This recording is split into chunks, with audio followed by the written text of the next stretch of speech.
जैसा कि last episode में हमने देखा था कि यांकाई ने मियार की मदद से माइनिंग एरिया में जाकर यांग एनर्जी के सीड हासिल किए और उसी के फ्रूट को कंज्यूम करके यांकाई काइयून रेल्म की 3rd लेवल पर पहुंच चुका था। साथ ही साथ यांकाई सुमो को बचाने के लिए जैंग नाम के बंदे के साथ फाइट में उतर गया। उस बंदे के पास एक यूनिक मैजिकल ट्रेजर था। उसी आर्मर का यूज करते हुए वो हर एक अटैक से बचता जा रहा था, मगर यांकाई अपनी यांग एनर्जी का यूज करते हुए उसके आर्मर को चीर देता है। यांकाई का ये एटीट्यूड बहुत ही ज्यादा इम्प्रेसिव था।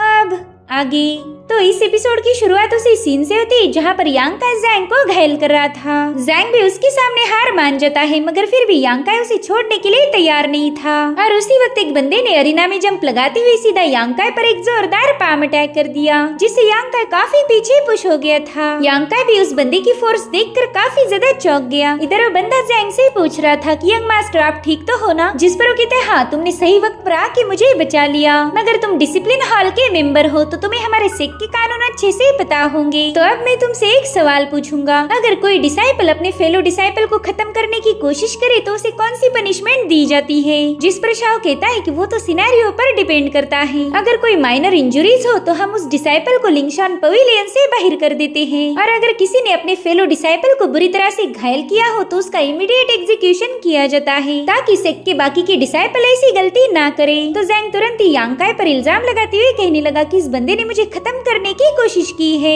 जो सुनकर यांकाई कुछ नहीं बोलता, मगर युनटियान उसके खिलाफ बोलने लगा। वो कहने लगा कि जैंग एक नंबर का झूठा है, यहाँ पर बस एक मैच चल रही थी। तो अब यहाँ पर जैंग अपनी पोजीशन का फायदा उठाते हुए शाओ को मैनिपुलेट करने लगा। तो शाओ भी उसकी बात मानकर कह रहा था कि अगर मैं सही वक्त पर यहाँ नहीं आता तो ये बंदा यंग मास्टर को खत्म कर देता। जिसके बाद वो अपने जूनियर्स को हुक्म देता है कि इस यांकाई को अरेस्ट करो। तो यांकाई भी खुद के डिफेंस में बताने लगा कि यहाँ तो बस एक मैच चल रही थी, मगर मैं अच्छे से जानता हूँ कि तुम मेरा यकीन नहीं करोगे, क्योंकि तुम तो उस जैंग के चमचे हो। तभी युनटियान कहता है कि डिसिप्लिन हॉल के लोग ऐसे ही किसी को अरेस्ट नहीं कर सकते, तुम्हारे पास उसका सबूत होना चाहिए। और हाँ, वो लोग तुम्हें बता सकते हैं कि यहाँ पर इंटरनल कॉम्बैट चल रहा था, लेकिन जैंग के सामने कोई भी सच बताने के लिए तैयार नहीं था। अगर उन्होंने उसके खिलाफ कुछ भी बोला तो उन्हें पनिश किया जाएगा। अब उन्हें पैनिक होता हुआ देखकर युनटियान कहने लगा कि भले इन लोगों को जैंग से डर लगता हो, लेकिन हम किसी के बाप से नहीं डरते। हम ये बात साबित करके रहेंगे कि यहाँ पर इंटरनल कॉम्बैट हो रहा था। मगर शाओ कहा ही ऐसा होने देगा, वो तो उन सब पर ग्रुप फाइटिंग का इल्जाम लगाता है। जो सुनकर जाओ उस पर काफी ज्यादा भड़क गया। वो कह रहा था कि डिसिप्लिन के नाम पर तुम एक चीटर हो, तुम अच्छे से जानते हो कि हम इस जैंग के खिलाफ गवाही देंगे, इसलिए तुम हम सबको ही अरेस्ट करना चाहते हो। अब जाओ उस शाओ पर अटैक करने जाने ही वाला था कि तभी यांकाई उसे रोक लेता है। वो जाओ को बता रहा था कि ये लोग हमें अरेस्ट करना चाहते हैं, इसलिए इनके पास बहानों की कोई कमी नहीं। चलो इस बहाने से हमें डिसिप्लिन हॉल के लोगों की औकात पता चल गई। अब शाओ को कुछ भी समझ नहीं आ रहा था कि यांकाई के इस ताने का क्या जवाब दिया जाए, इसलिए वो कहता है कि एल्डर्स की मीटिंग के बाद ही हम तुम्हारी पनिशमेंट को डिसाइड करेंगे, तब तक तुम्हें प्रिजन में डाल दिया जाएगा, जिसके बाद इन तीनों को भी अरेस्ट किया जाता है। साथ ही साथ शाओ सुमो को सेकंड एल्डर के पास भिजवा देता है ताकि वो उसका इलाज कर पाए। अब उन सबके वहाँ से जाने के बाद जैंग के चेहरे पर एक ईवल स्माइल थी। वो शाओ से कहता है कि मुझे यांकाई जरा भी पसंद नहीं, उस बंदे ने मुझे जलील किया। जिस पर शाओ कहता है कि यंग मास्टर आप बिल्कुल फिक्र मत कीजिए, यांकाई को सबक सिखाने की जिम्मेदारी मेरी है। जिस पर जैंग कहता है बस उसे खत्म मत करना, मैं उसे अपने हाथों से मारना चाहता हूँ। वही दूसरी तरफ इन तीनों को जेल में डाल दिया जाता है। युनटियान मायूस होकर कह रहा था कि मुझे तो यकीन ही नहीं हो रहा कि उस शाओ ने हमें फॉरेस्ट प्रिजन में कैद कर दिया है, और अब हमारे साथ साथ सीनियर यांकाई भी बेवजह इस मैटर में फंस गए। जिस पर यांकाई कहता है तुम बिल्कुल खुद को दोष मत दो, मेरे सामने कोई किसी को बेवजह परेशान करे ये मैं बिल्कुल सहन नहीं कर सकता।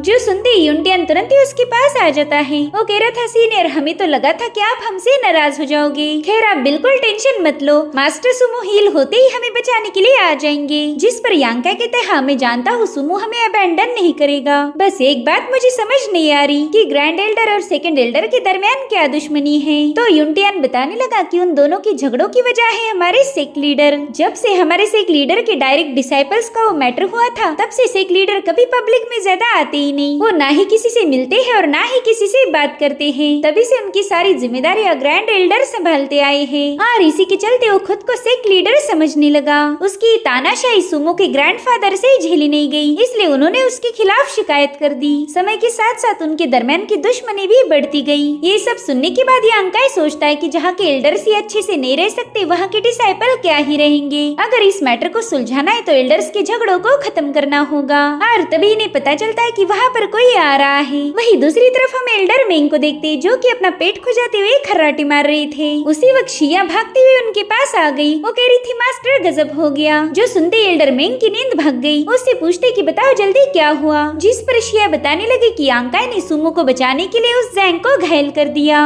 और इसी के चलते यांकाई को फॉरेस्ट प्रिजन में कैद किया गया है। एल्डर मेंग को भी ये सब सुनकर काफी ज्यादा टेंशन आ गया, क्योंकि यांकाई ने ग्रैंड एल्डर के पोते पर हाथ उठाया था। वो कहने लगे कि जैंग को तो उसके ग्रैंडफादर काफी सारे ट्रेजर्स देते हैं। अगर ट्रेजर के होते हुए भी यांकाई ने उस बंदे को पीटा है तो जरूर से कायुन रेल्म पर पहुंच चुका होगा। अब मास्टर अपने ख्यालों में खोकर स्माइल करने लगी। तभी शिया कहती मास्टर सपनों से बाहर आ जाओ, हमें कुछ भी करके यांकाई को बचाना होगा। अब शिया की गड़बड़ देखकर एल्डर मेंग कहने लगी कि मुझे ये समझ नहीं आ रहा तुम उस यांकाई के लिए इतना परेशान क्यों हो रही हो। जिस पर वो कहती नाना मैं उसके लिए परेशान क्यों होने लगी। तो कहती हाँ तुम उसके लिए परेशान हो, तुम चाहती हो कि जल्द से जल्द यांकाई को रिहा किया जाए, तुम उस यांकाई के साथ क्लोज हो क्या। जिस पर वो कहने लगी कि नहीं ऐसी बात बिल्कुल नहीं है, बस मैं चाहती हूँ कि आप यांकाई की मदद करो। जिस पर एल्डर मेंग कहते तुम बिल्कुल टेंशन मत लो, सेकंड एल्डर यांकाई को बचा लेंगे। शिया समझ जाती कि एल्डर को यांकाई को बचाने की कोई जल्दी नहीं, इसलिए वो भी नाराज हो गई। अब वो एल्डर मेंग को ब्लैकमेल करना शुरू कर देती है। वो कह रही थी कि आपको यांकाई को बचाना ही होगा,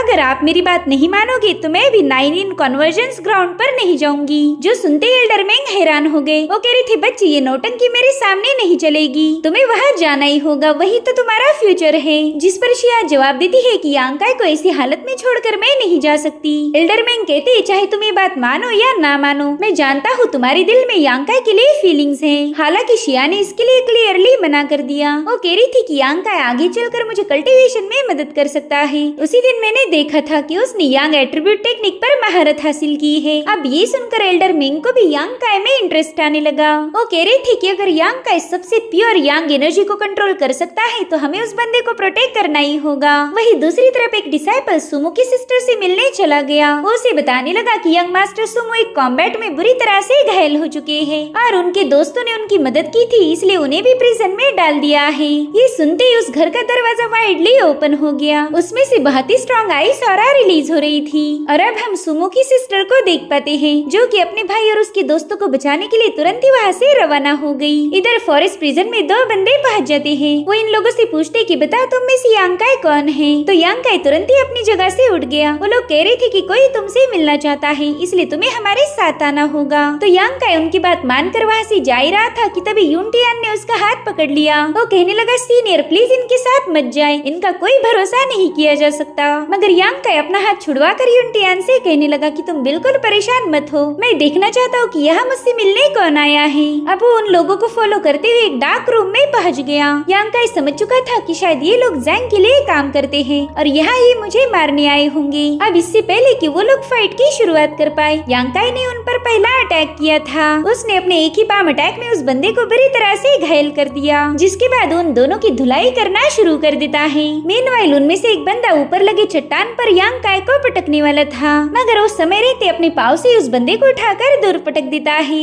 अब इससे पहले कि यांकाई उन लोगों की ओर धुलाई कर पाए, उस पर एक पावरफुल स्लैश अटैक से हमला हो जाता है। वेल ये स्नेक अटैक शाओ ने किया था। वो अपने जूनियर से कहने लगा कि देखो इस बंदे पर अटैक करके मैंने इसे बुरी तरह से घायल किया है, अब आगे इसकी कितनी धुलाई करनी है ये मैं तुम पर छोड़ता हूँ। मैं जानना चाहता हूँ कि तुम दोनों लूजर्स इसके सामने कितनी देर तक टिक पाओगे। जो सुनते ही वो दोनों बंदे तुरंत ही यांकाई पर अटैक करने के लिए आगे बढ़ने लगे। तो यांकाई ने भी तुरंत ही खुद को संभालते हुए उन लोगों पर अटैक करना शुरू कर दिए। उसने एक ही सेकंड में उन दोनों को हरा दिया था और अब उसका अगला टारगेट था शाओ। तो वो भागते हुए जाकर अपनी यांग एनर्जी का यूज करके उसके मुंह पर एक लात मारने की कोशिश करता है, मगर शाओ ने तुरंत ही उसका पाव पकड़ लिया, जिसके चलते यांकाई का ये प्लान फेल हो गया था। अब वो यांकाई को गोल गोल घुमाकर बड़ी ही जोरों से जमीन पर पटक देता है। यांकाई समझ चुका था कि ये लोग काफी ज्यादा पावरफुल हैं। भले ही शाओ के चमचे उसे बुरी तरह से घायल नहीं कर पाए थे, मगर उनकी ऑरा से यांकाई समझ गया कि ये लोग कायुन रेल्म के 8वीं 8वीं और 9वीं लेवल पर होंगे। वो खुद से ही कह रहा था कि इन दोनों से तो मैं आराम से निपट लूंगा, मगर शाओ की कल्टीवेशन लेवल के बारे में मुझे कोई अंदाजा नहीं। इस बंदे की हर एक स्ट्राइक में एक ब्रूट फोर्स छुपी हुई है। मुझे नहीं लगता ये लोग मुझे यहाँ पर पनिश करने आए,